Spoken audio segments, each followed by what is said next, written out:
So ngayon 2025 ay bumiyahe nga kami mula Luzon hanggang Mindanao.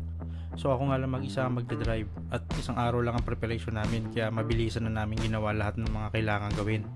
Kinabukasan, maagang gumising si Mrs. para magluto ng baon at ng almusal. So ito na nga, itlog, hash brown at saka adobo, pambaon namin sa biyahe.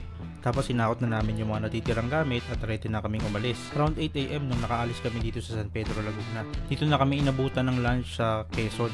Kaya tumabi muna kami at kinain muna namin yung mga baon namin dito sa tabi ng kalsada.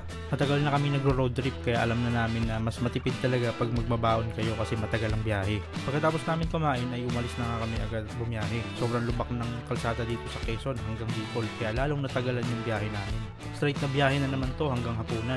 Around 8 PM nang dumating kami sa Naga. Halos 7 hours straight driving. Dito na kami naghapunan. Tapos, balik kalsada na naman tayo. Straight na sana to hanggang Matnugport.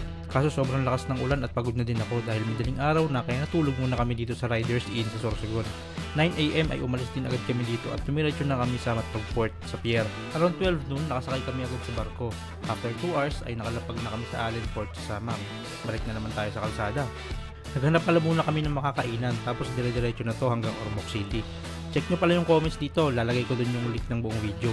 Huwag kalimutan mag-follow at mag-subscribe for more videos like this. Salamat sa panonood!